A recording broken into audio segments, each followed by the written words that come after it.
Welcome to Speak English with me. Improve your vocabulary, grammar, and pronunciation with our engaging lessons. Have you ever said, "I'm sorry," when you did absolutely nothing wrong? I'm talking about those moments when someone bumps into you, walks slowly in front of you, or you need to ask a question, and somehow the words just come out, "Oh, I'm sorry." Oh, I totally get that. I do it when I'm trying to get someone's attention too. I'll say, "Sorry, could I ask you something?" And then I think, wait, why am I apologizing? I'm not interrupting them, I'm just asking a question. Right. There's nothing wrong with saying, "I'm sorry." It's useful, and sometimes it's the perfect thing to say. The problem is when sorry becomes our answer to everything. We use the same words for a tiny mistake, a serious mistake, a misunderstanding, being late, interrupting someone, or even asking someone to move. And when you use the same apology for every situation, you lose something important.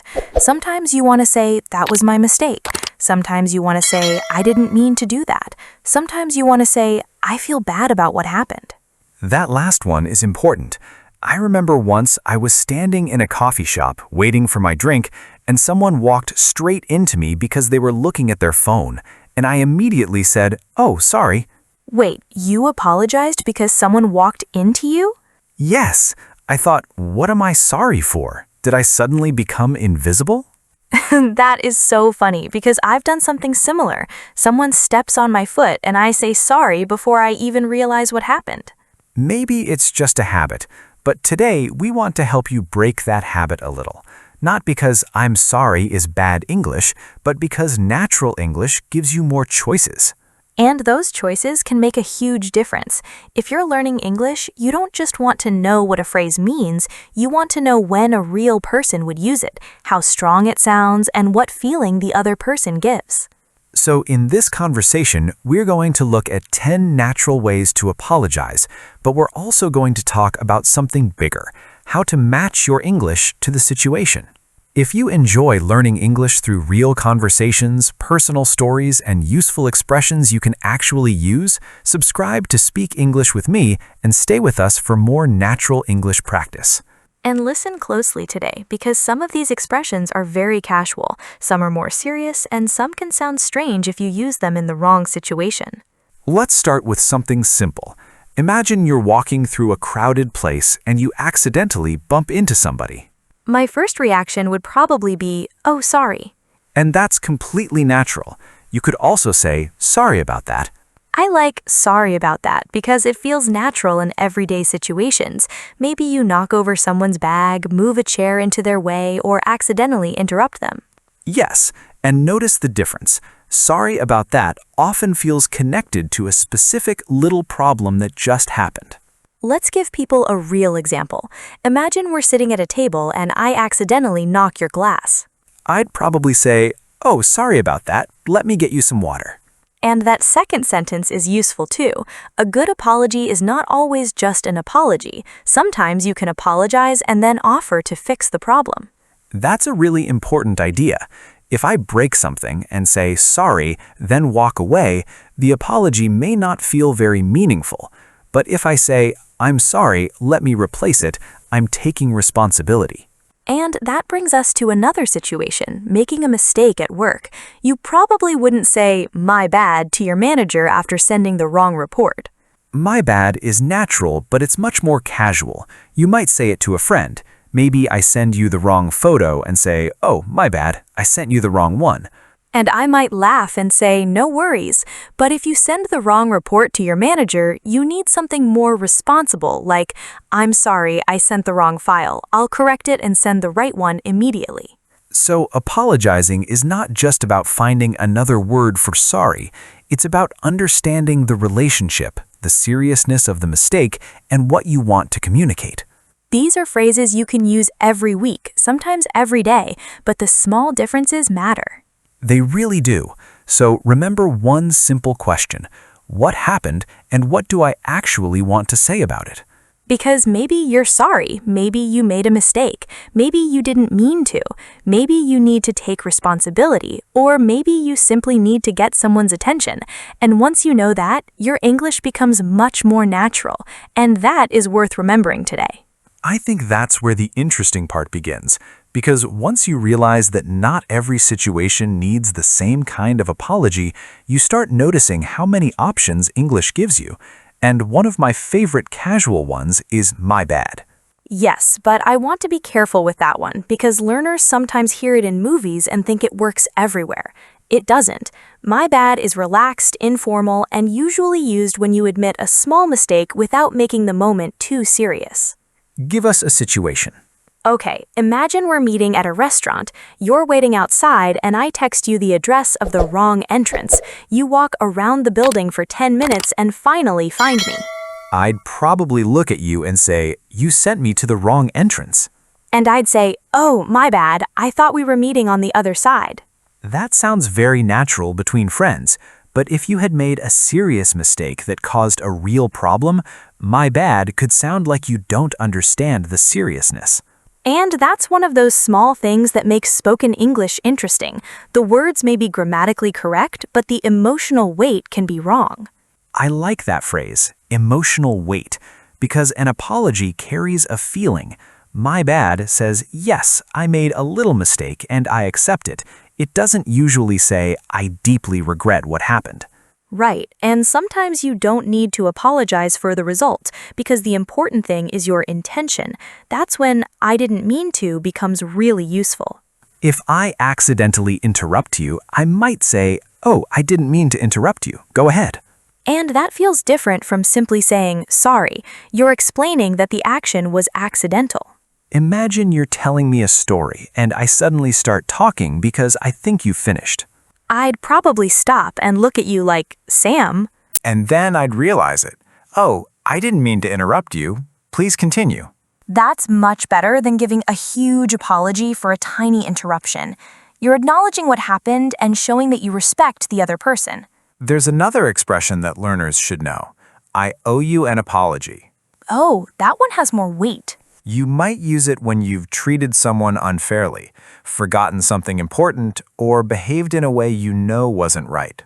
Let's imagine you promised to help me move house, but you completely forgot because you were busy. The day comes, I'm standing there with boxes everywhere, and you don't show up. I'd call you and say, "Emma, I owe you an apology. I completely forgot about today, and I know I let you down." Now that sounds sincere. You're not trying to escape the mistake. You're facing it. And that's why "I owe you an apology" is powerful. It tells the other person, I know I have something to make up for. It also sounds more deliberate. If you say "sorry" quickly while walking past someone, it's automatic. But if you say "I owe you an apology," you're choosing to have a real conversation about what happened. Which brings us to another useful expression, "I feel bad about." I like this one because it lets you talk about your feelings without making the sentence too dramatic. For example, "I feel bad about missing your birthday." Or, "I feel bad about what I said yesterday. I was frustrated, but that doesn't make it okay." That sounds much more sincere than simply saying sorry.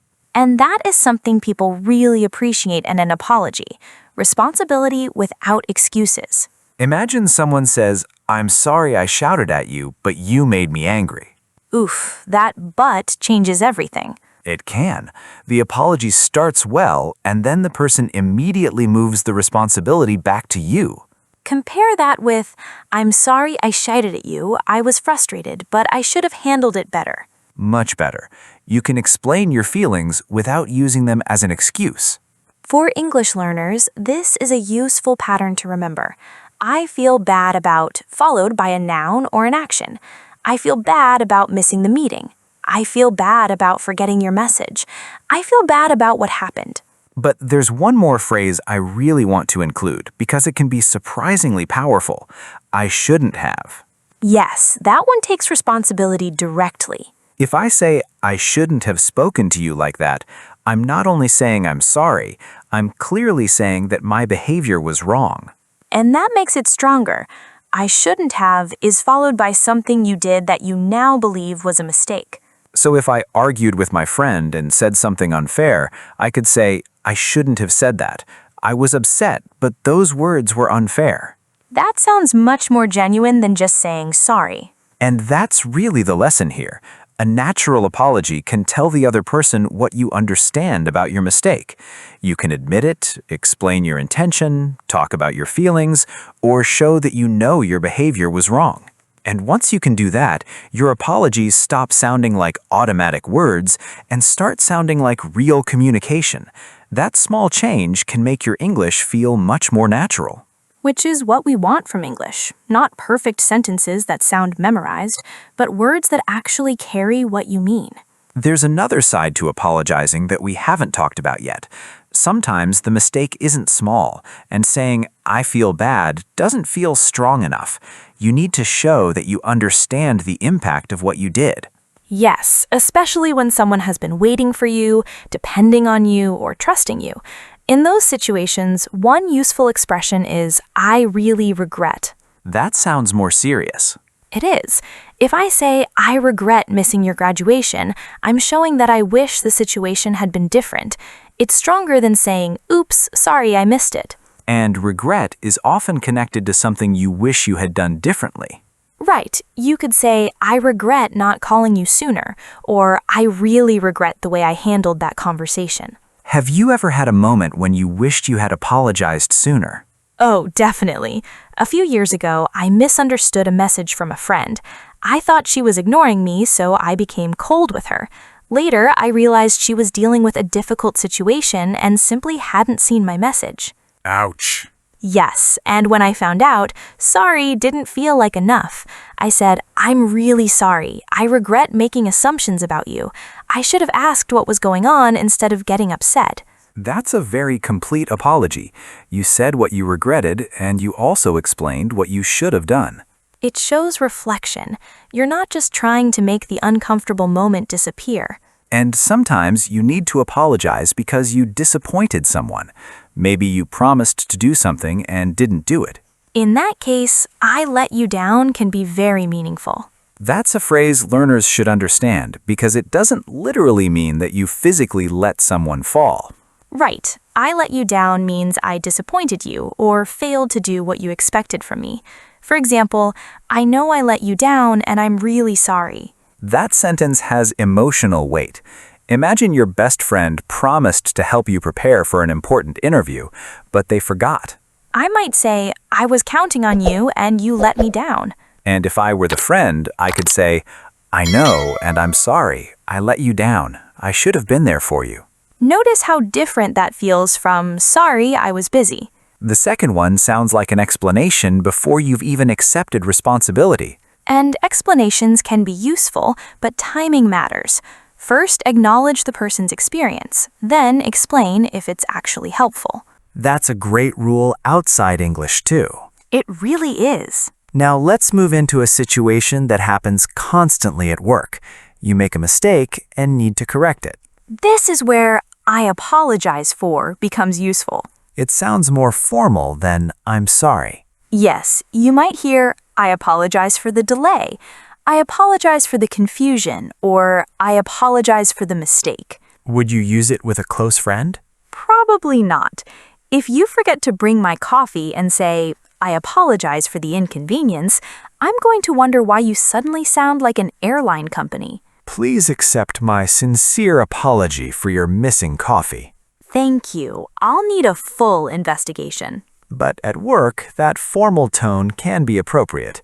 If a customer has been waiting for a long time, someone might say, I apologize for the delay. We're working to resolve the issue. And inconvenience means a problem or difficulty that makes something less convenient for someone. So you might hear, we apologize for any inconvenience. But if I keep you waiting for an hour, I probably shouldn't say, I apologize for any inconvenience. Please don't. I'd rather hear, I'm really sorry I kept you waiting. I know you had other things to do. That sounds human. And that matters. A good apology should sound like you actually understand the other person's situation. There's one more expression. I hope you can forgive me. That one is much more emotional. You wouldn't use it because you accidentally took someone's pen. So when would you use it? If you hurt someone you care about, imagine you said something cruel during an argument. You might say, "I'm sorry for what I said. I know I hurt you, and I hope you can forgive me." But you can ask for forgiveness without demanding it. The other person may need time, and a sincere apology has to respect that. So we now have several levels. My bad for a small casual mistake. I didn't mean to when something was accidental. I owe you an apology when you know you've done something wrong. I feel bad about lets you express genuine regret, while I shouldn't have clearly accepts responsibility for something you did. I regret is stronger and often focuses on something you wish you had done differently. I let you down means you disappointed someone who was depending on you. I apologize for is more formal and works especially well in professional situations. And I hope you can forgive me is more personal and emotional. You're asking someone to forgive you, but you're not forcing them to do it immediately. So if you've been saying, "I'm sorry for everything," don't stop saying it completely. Just give yourself more choices. Because sometimes "I'm sorry" is perfect. Sometimes, "my bad" is better. Sometimes you need to say, "I didn't mean to." And sometimes the person needs to hear, "I know I let you down and I should have done better." That's the difference between knowing English and using English naturally. You're not just choosing words, you're choosing the feeling behind those words. And I think that's something you can practice today. Think about 3 situations from your own life when you usually say, "I'm sorry." Then ask yourself, what do I really want to communicate? Maybe you made a mistake, maybe it was accidental, maybe you disappointed someone, maybe you simply need to get their attention. Then choose the expression that matches the situation. Don't worry about sounding perfect. Focus on sounding honest and natural. And the next time "I'm sorry" comes out automatically, pause for half a second and think about what you really mean. You might discover that English gives you a much better way to say it.